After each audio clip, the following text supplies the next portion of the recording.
नमस्ते बच्चों। हाँ, आज अपना टॉपिक है हिमांक में अवनमन।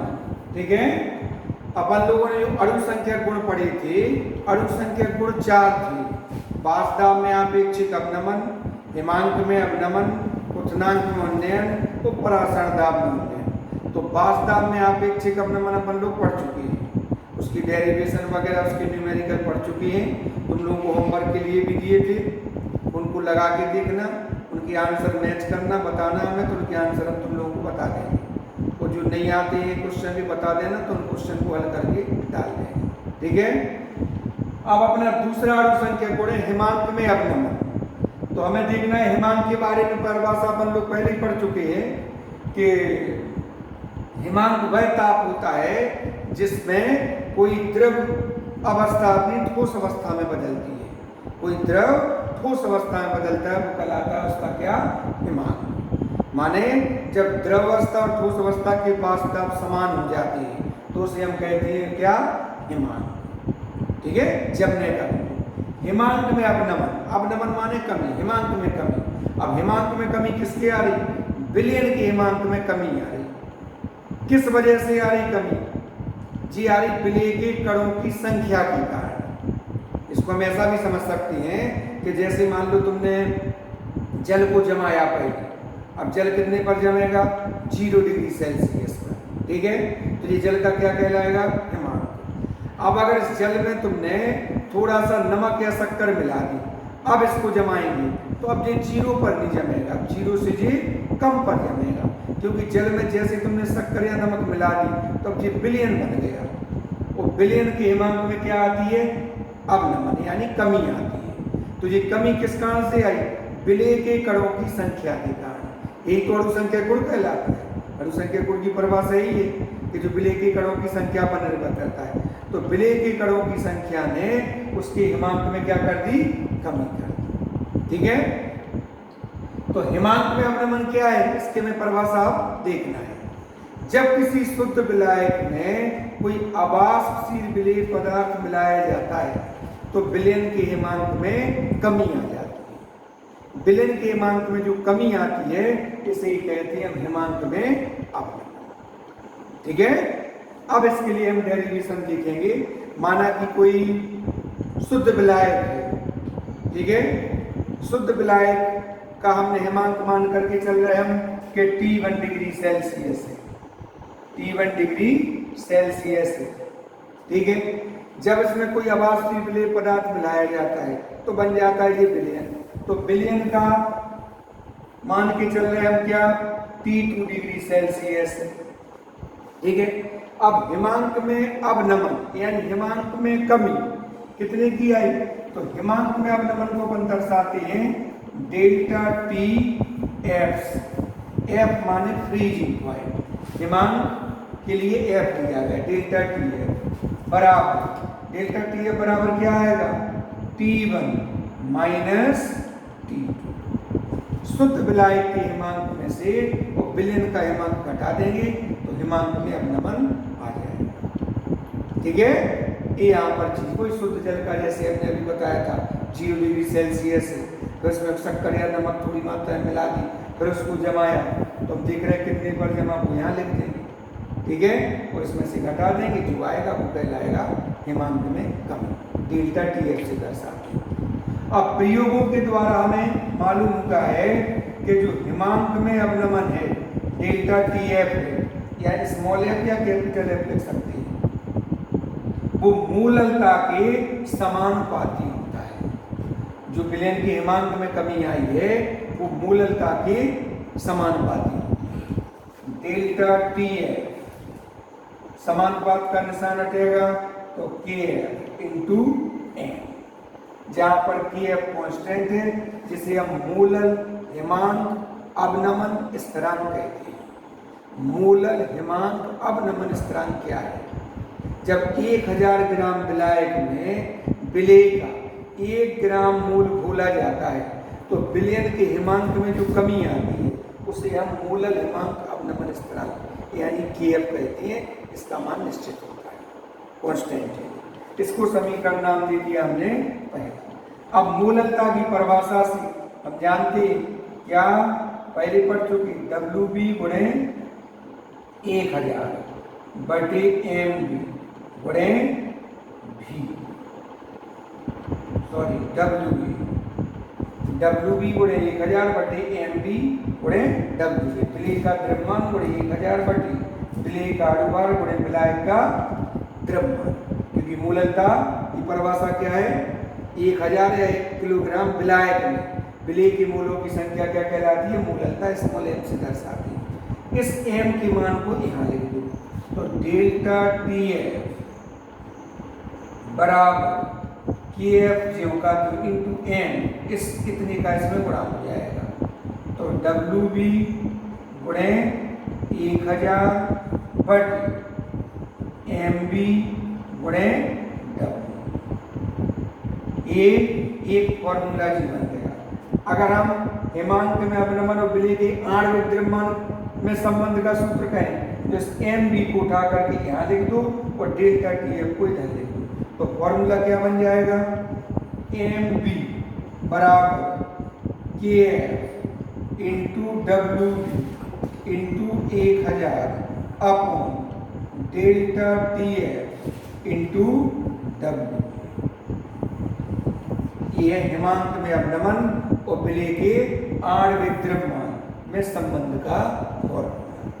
इसमें सब चीजें क्लियर है, के एफ मूलल हिमांक अवनमन स्थिरांक है, इसकी परिभाषा भी बताई थी। डब्ल्यू बी विलेय का द्रव्यमान है, डेल्टा टी एफ हिमांक में अवनमन है, कभी कितने किया है, डब्ल्यू ए विलायक का द्रव्यमान है, एम बी विलेय का अणुभार। तो ये डेरिवेशन है, हिमांक में अवनमन और विलेय के आणविक द्रव्यमान में संबंध का सूत्र है, व्यंजक है, ठीक है।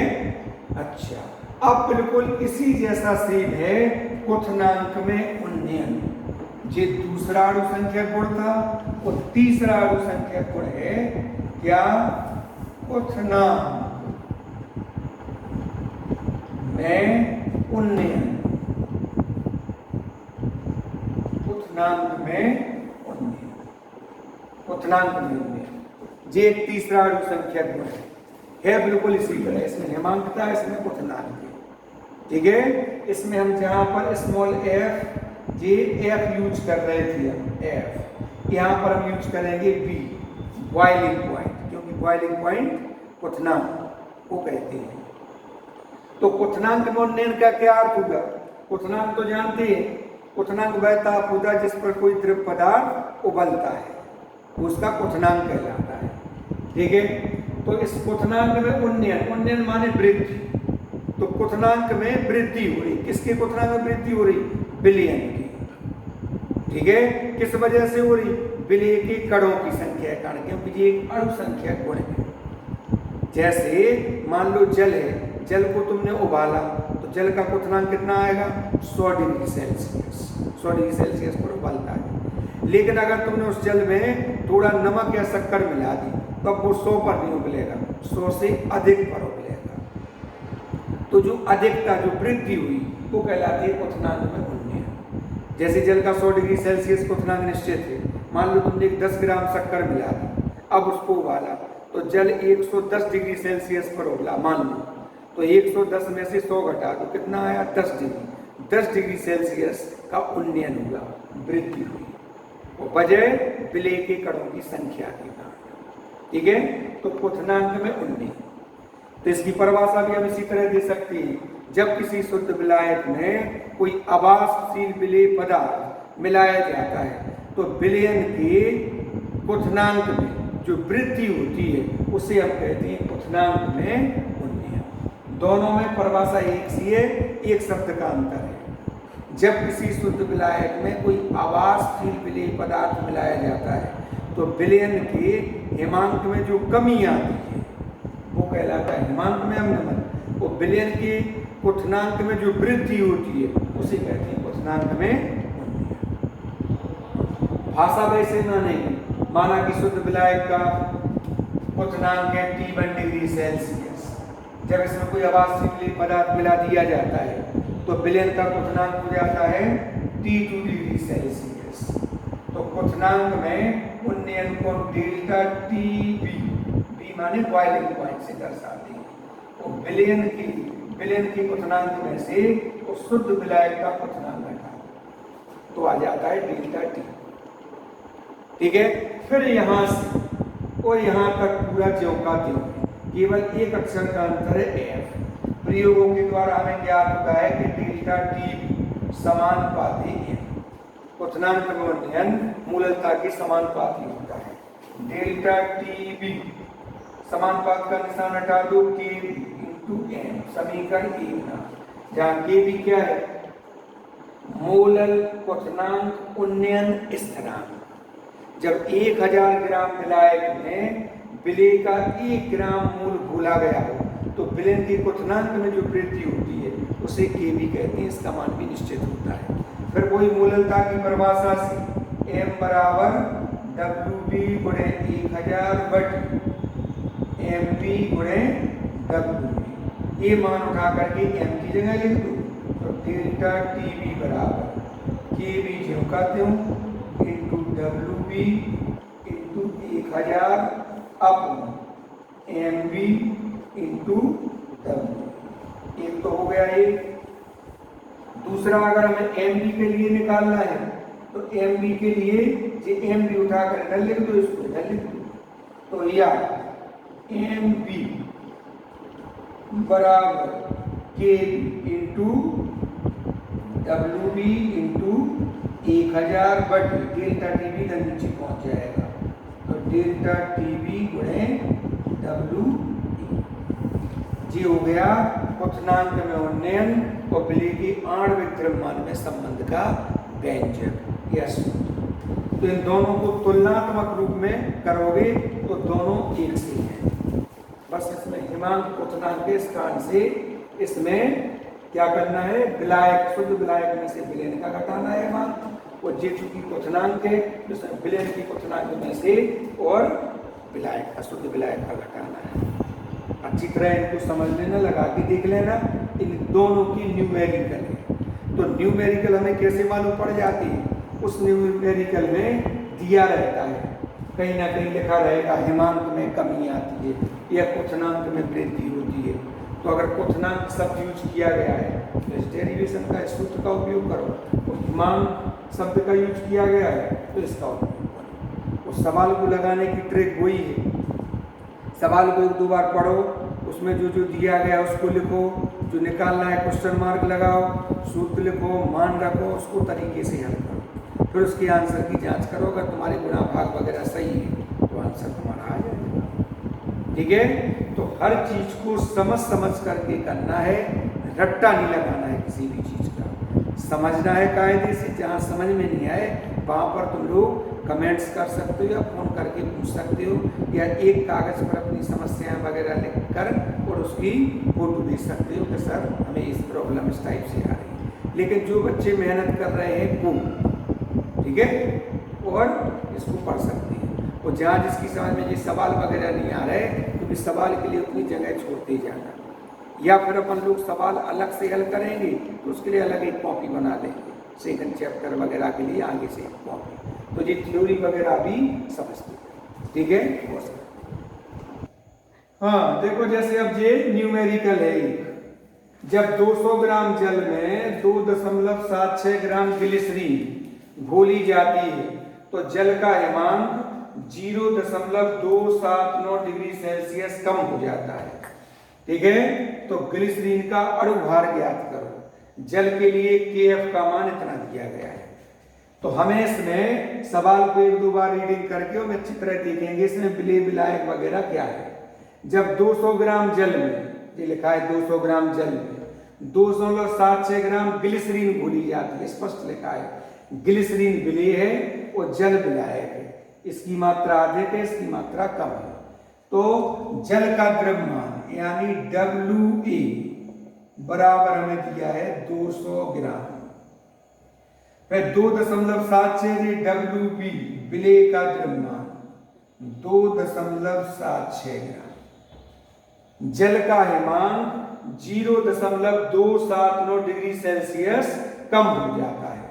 तो हिमांक में कमी इतनी आ रही है, यानी डेल्टा TF 0.279 डिग्री सेल्सियस। ठीक है, इतनी कमी है। ग्लिसरीन का अणुभार निकालो, यानी हमें ग्लिसरीन यानी विलेय है तो MB हमें निकालना है। अब इसमें हमें KF का मान दिया गया है, KF का मान भी दिया है 1.86। अब इसमें हम कैसे मालूम करेंगे जी, किसका सवाल है? तो इसमें दो जगह से मालूम पड़ रहा है। एक तो जी हिमांक लिखा है तो हिमांक में अपने बन वाला, दूसरे नंबर KF लिखा है। इन दो से हमें मालूम पड़ रहा है कि इसमें हिमांक का अवनमन, हिमांक में अवनमन और विलेय के आणविक द्रव्यमान का सूत्र लगना है। सूत्र लगा MB बराबर KF into WB into 1000 but delta TF into WA। मान रख दो, KF का मान 1.86, WB का मान रख दो 2.76 गुणे 1000 बट डेल्टा TF का मान 0.279 गुणे WA का मान 200। बस इसको हल कर दो। हल करेंगे तो दशमलव के बाद इधर 2 अंक है, इधर 2 अंक है, तो जी दशमलव हटा दो, जी हटा दो, नीचे 4 जीरो बढ़ जाएंगे। जी दशमलव हटाएंगे तो 1 2 3 अंक है तो 3 जीरो बढ़ जाएंगे। अब देखो 6 जीरो ऊपर है और 6 नीचे है, तो 6 ऊपर के कैंसिल हो गए। ठीक है, अब इसको चाहो तो साफ स्वच्छ लिख लो, MB बराबर 186 गुणे 276 बटे 279 गुणे 2। काटो इसको, 2 से काट दो, 2 नम 18, 2 तिहाई 6। ठीक है, अब 3 से काट दो, 3 से कट रहेगी, 3 नम 27, 3 त्रिका 9, 3 नम 27, 3 दूनी 6, 93 से 93, तो MB बराबर कितना आ गया 92। यानी ग्लिसरीन का अणुभार कितना आ गया 92। और ग्लिसरीन का सूत्र जानते ही है सभी, CH2OH, CHOH और CH2OH, ये ग्लिसरीन का सूत्र होता है। अगर इसके हम सूत्र से निकालें तो 3 कार्बन टोटल कर लो। अगर अणु सूत्र रूप में लिखेंगे इसको तो C3, हाइड्रोजन 3 और 2 5 और 3 8, ऑक्सीजन 3।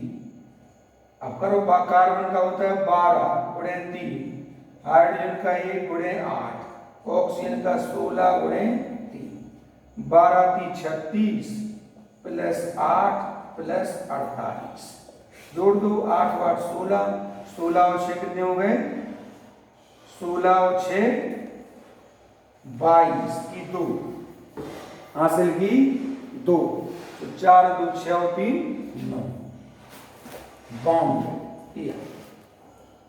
ठीक है, तो ये सवाल इस टाइप से तुम लोग समझ सकते हो और कर सकते हो। सिंपल सवाल है, कोई कठिन नहीं। ठीक है,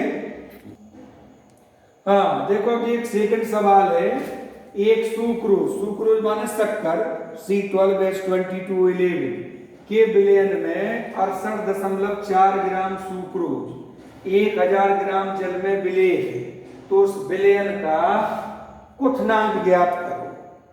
जल के लिए Kb का मान 0.52 और जल का बॉइलिंग पॉइंट क्वथनांक दिया है 373 केल्विन। हमें सवाल में इतनी चीजें, तो सबसे पहले हमें सवाल को पढ़ करके जो दिया है उसको लिखेंगे।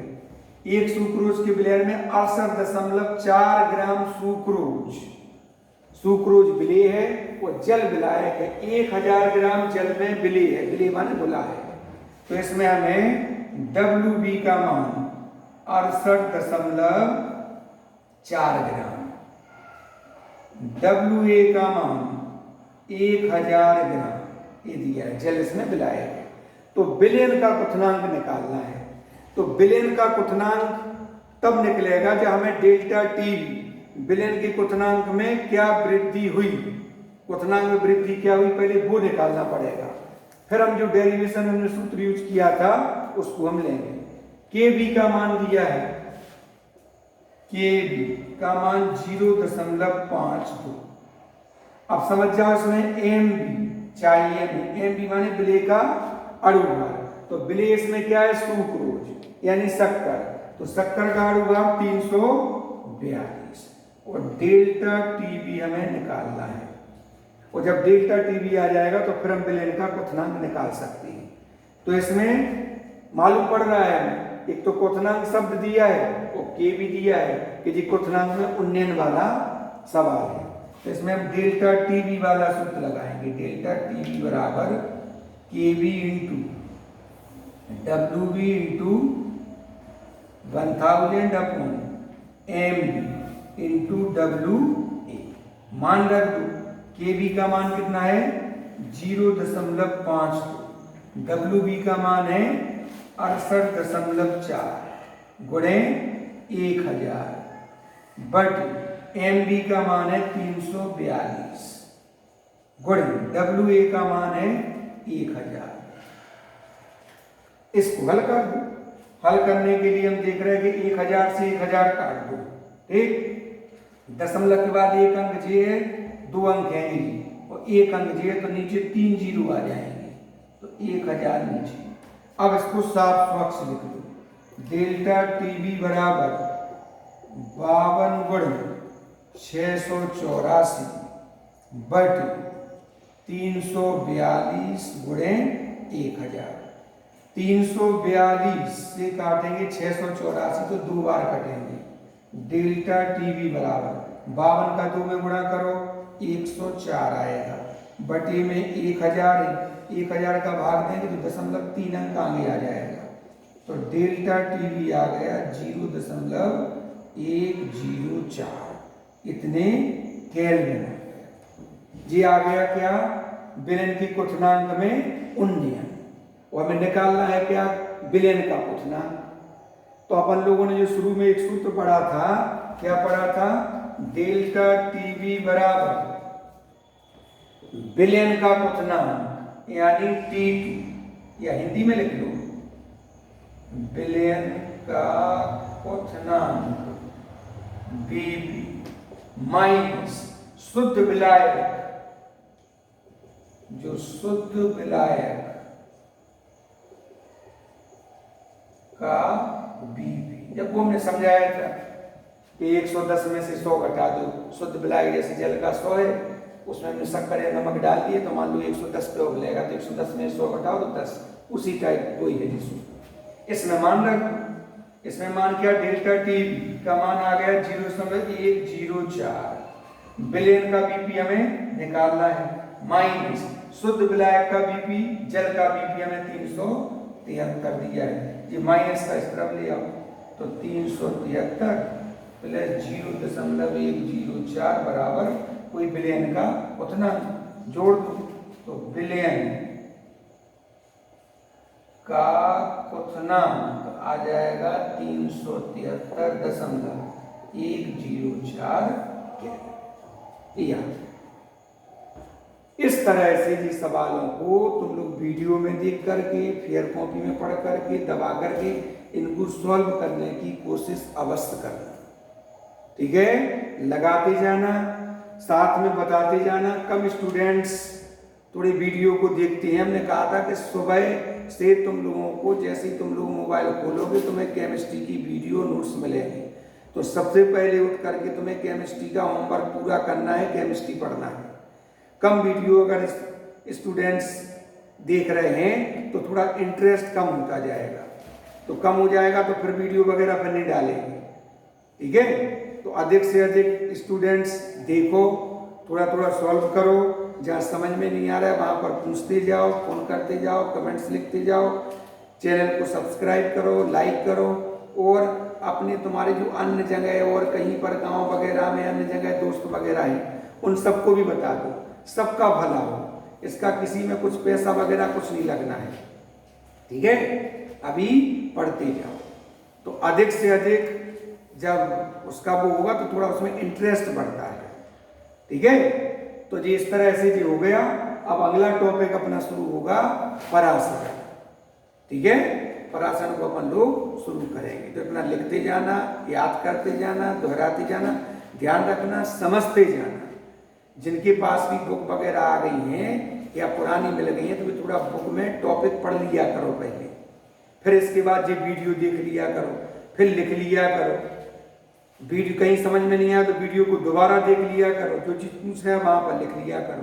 तो अभी तुम लोगों को बहुत अच्छी सुविधा है कि जो चीज़ तुम लोग समझ में नहीं आ रही उसको दोबारा वीडियो देख सकते हो।